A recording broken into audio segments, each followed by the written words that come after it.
Monette, and this is my channel, Evolve with Monette. For those of you that are new here, I'm a professional intuitive empath. We are up in the early, scary hours.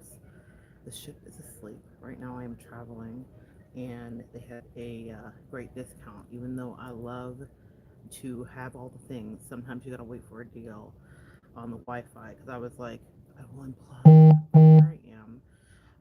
I am heading, well, today our port of call is Turks and Caicos, I believe. I believe I have to check, double check. Anyway, we are going to be having a wonderful day, and we've had wonderful days, but I'm up early out here with some tea in my life, some vanilla chai tea, which is so delightful, and I don't have a lot of juice on my phone, of course. Guys, me. Anyway, I wanted to give you this quick message before my phone dies. I'm going to charge up and I'll go live a bit later again today when we get ready to head out to the island. Forgive the people in your past. Work on forgiving the people in your past. It is not an easy task.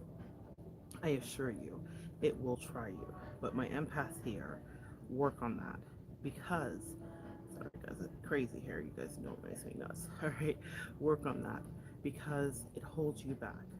I would not have been able. Hey, Real Talk with Gilly. I'm glad you're up and I'm glad you're doing good, Gilly. You're always up and on time, Gilly. I love it. A1 student.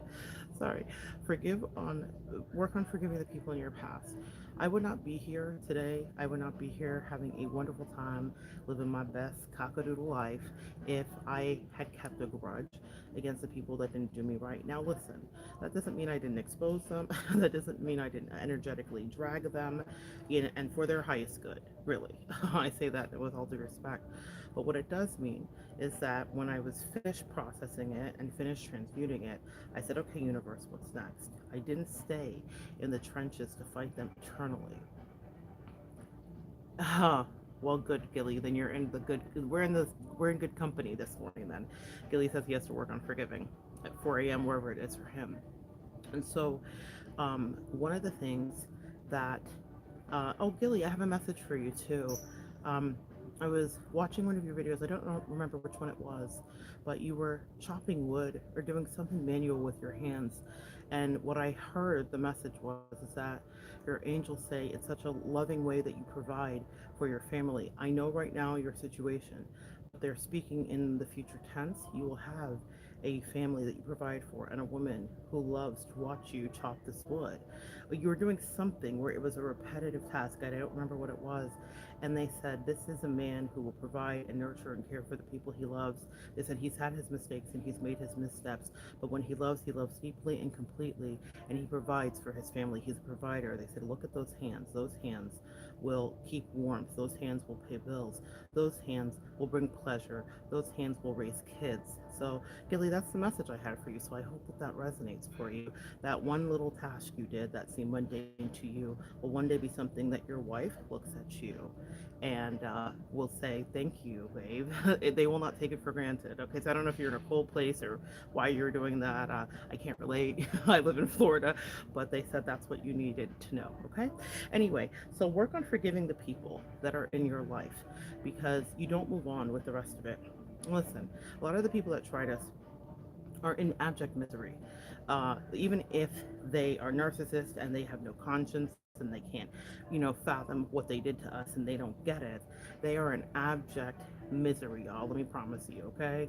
And it's because they either want you back as supply or if they're just a toxic person who is low vibing and tried it, pardon me, then what I will tell you is that they'll miss you and they'll care about you. But I couldn't spend the rest of my life missing and caring about them because I realized how little they cared for me. And then my angel said, and didn't we send you new friends, new family, new connections, new amazing people, new ways to be in happiness and in love?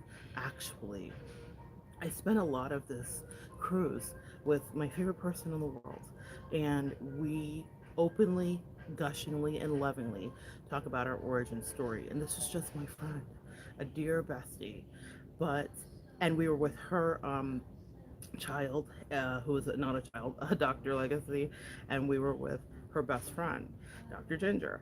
And so they're younger, so they have their best friend competition. But see, me and my bestie are existing with ease, with easiness, in our connection, and we all are always talking about our stories.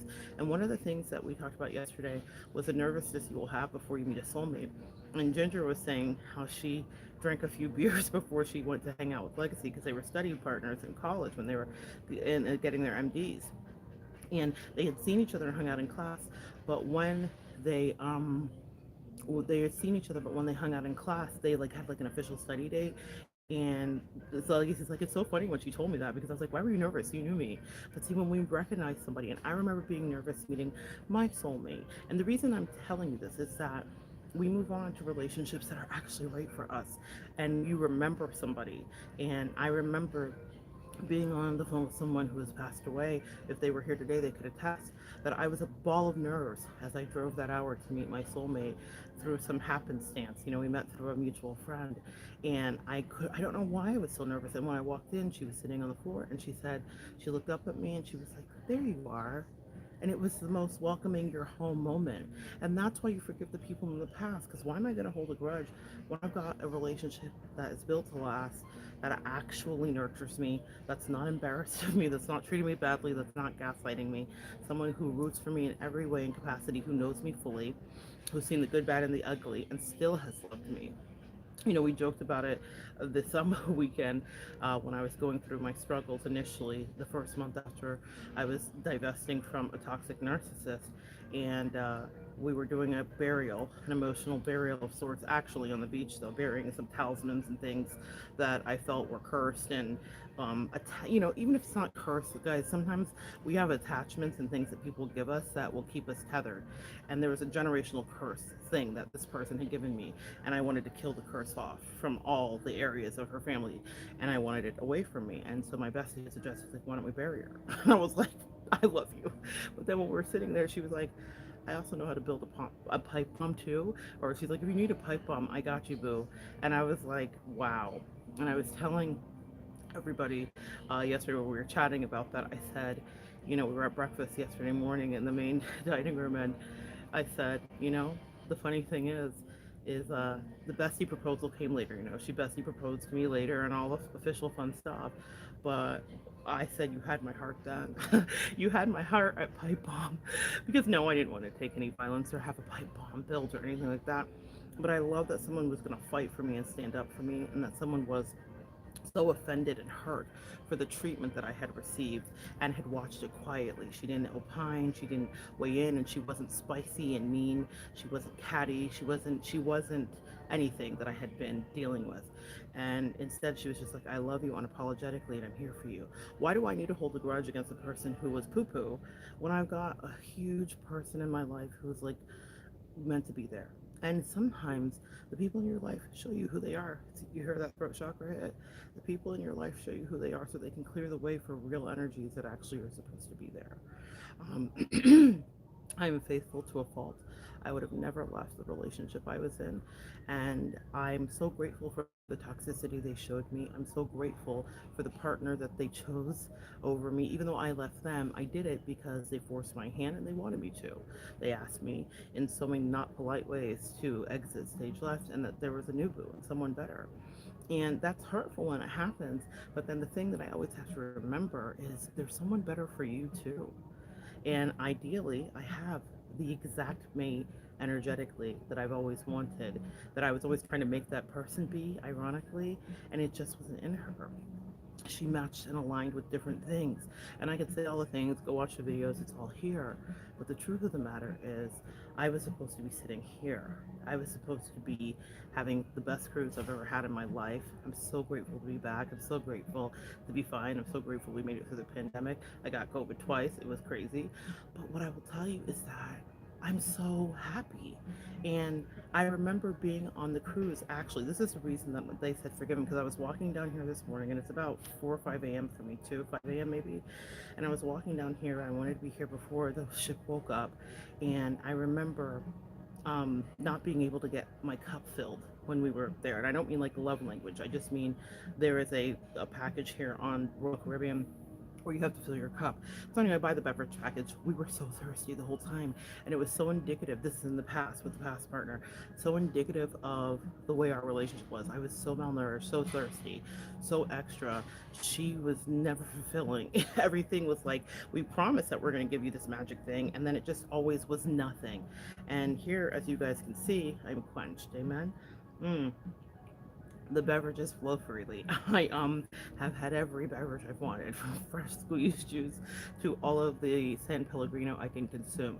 I am delighted, and it is indicative of the fact that everything is different. We were in an inside room back then, and today it's a sweet balcony with extended with an extended balcony and just great views. It's almost a double balcony, and it's incredible.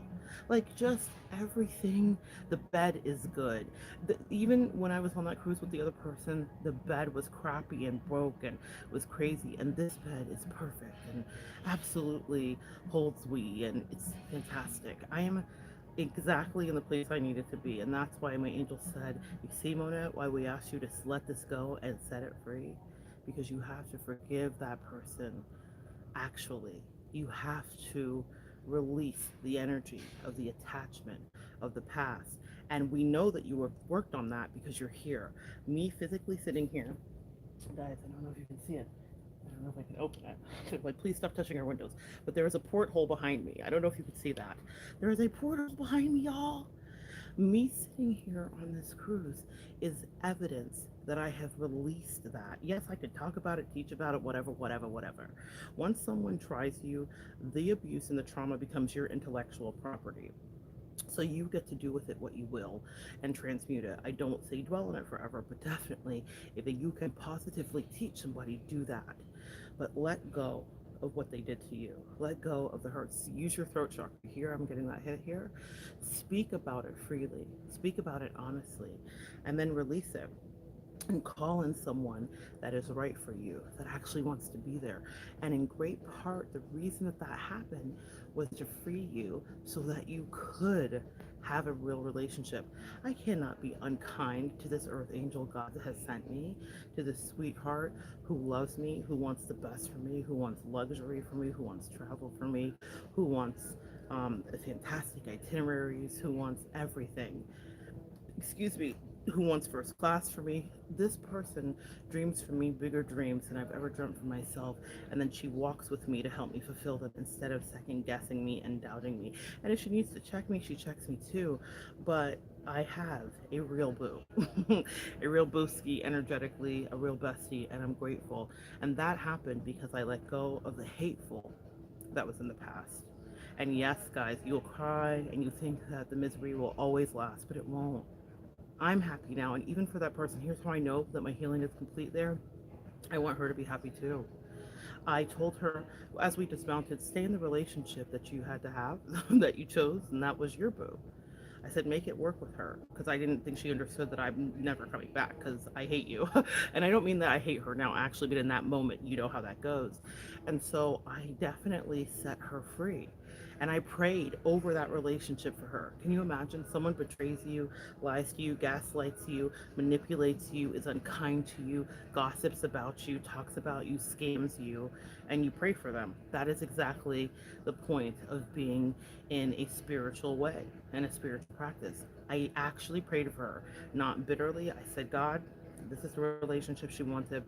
I ask that you keep her here. I ask that you keep the connection and keep it bound to keep them bound to each other in a way. When I say bound, not like damning them to hell, but I'm sorry guys, my bangs are itching me. Not like banging them to damn them to hell, but like, well, they were hell, so I imagine there's some level of damnation there. But no, keep them together. I was like, fortify the relationship. I was thinking that it would be like an arranged marriage, that someday they would actually really learn to love each other. You know, I don't. What they were in was crazy in the beginning and whatever, fueled by lust and drugs and nonsense. But I thought, hey, who knows? Someday they could get sober. They could be like a positive show on intervention. Who knows? So that's how I know I healed, because in the beginning I didn't think that, but even I prayed it even though I didn't have it yet. Does that make sense? I prayed over them, even though that wasn't in my spirit yet for them. Now, as I sit here on my cruise, about to be suns out, girls out in a few hours, I'm I'm actually hoping that somewhere in the world, I feel like Fievel, and somewhere are you da da da da da da da da. Like I never thought I would think that about her, but I'm like somewhere under the same bright moon that I'm looking under. I hope that you have love too. I hope that you're happy. I hope that you have someone who loves you and adores you the way that I feel adored. Now I know how karma works and dharma works. I know what she created, so I could take my bets on what it really is. But I'm hoping she makes it and she's amalgamated to the situation because she said that it was the best. And so the universe is no respecter of nuance. It says, oh, yes, it's the best. And so it is. This will be the best you get. We put words on things. Our words are powerful. And I wanted beyond the best. You know, something happened yesterday when we were visiting with each other, and I decided that I wanted something else. I was like, I'd like that, and I'd like this too, as we were shopping or doing something. And the person next to me decided to change her thing too. And she was like, gosh, I watched Monette do that, and I didn't realize that we had the options. Good morning. I didn't realize that we had the options to have everything we want. And that's my motto in life: have everything you want within reason. If you need to outsource in a relationship, and what I mean by that carefully is if you need an emotional fulfillment, call it in. If you need a better job, call it in. If you want a career, call it in. If you don't want to be at a 9 to 5, call it in. If you want to teach Montessori from home for your kids, call it in. If you want to be a yoga teacher, call it in. Call in what you want and don't be limited to your box. And the girl said that to me, the young woman. She said, I was in this box that this is just how it had to be. And then I watched you go, this, and this. She's like, and you wave your hand magically and then it appears. And I said, yes, because that's how it is. It's not that I'm magic. It was a logistical thing. It played out. But it's that I believe that without a doubt, it is possible to have every single thing you want, and including a relationship that wants you, including energy that respects you and that believes in you. Dreams, my loves. Let me give you dreams, my loves, do come true. I am on a cruise that I didn't think would exist because of COVID and a million other reasons. Without a mask, my God, we made it through the pandemic, and I'm healthy, and I'm healthier than I've ever been in my life in so many ways. And that means that I'm not going to spend days and days bemoaning the past. Yes, I'm talking about it, but I'm actually in a place in my heart, like I really wish you well. You know, it's Whitney Houston, and I hope life treats you well, and I hope you get all you dreamed of, and I wish you health and happiness. But above all this, I wish you love. When you can get to that point with your enemies, with your haters, with the narcissists, even though narcissists, God bless them, I don't know if they ever get it. When you can get to that place, that is true ascension, that is true elevation. Hear my voice. Go listen to my past videos and then see the difference. And above all this, wherever you are, I wish you love because I refused to settle. She said that was her best. The universe said to me, Monette, next, let's take you to first class. What am I hearing right now? We're flying first class up in the sky with the champagne, living the life, glamorous, yeah, foxy, foxy, yeah. Working so hard every night and day, and now I get the payback. Amen. I worked my butt off. Now the universe says, we've got some payback for you. So a good morning, a good afternoon, and cheers to you. And now I bid you adieu. Work on forgiving those that hurt you. I mean, forgive them truly and deeply. It takes time. It doesn't happen immediately. But then bless them when you have moved on freely. I love you guys so much. Let me see what Gilly said. And I'm going to have to upload because I'm sure it's going to die. Up in Minnesota. Okay. Still struggling to let go of my ex, but your message solidified I made the right choice. Yep, you did. Up in Minnesota, I know what day you're talking about. I was helping my dad stack wood in his house It heats his house with wood in the wintertime. See, Gilly, yeah. My angels have me see that. I'm very happy your cups are fulfilled to your expectation. I'm truly happy for you. Thank you, Gilly. My throat chakra is probably very blocked. I apologize. No worries. I was picking up something. Thank you for this message. It's absolutely needed. This is amazing. Live your best life. I'm so happy for you. Thank you, Gilly. Also, let me tell you the last thing. What Gilly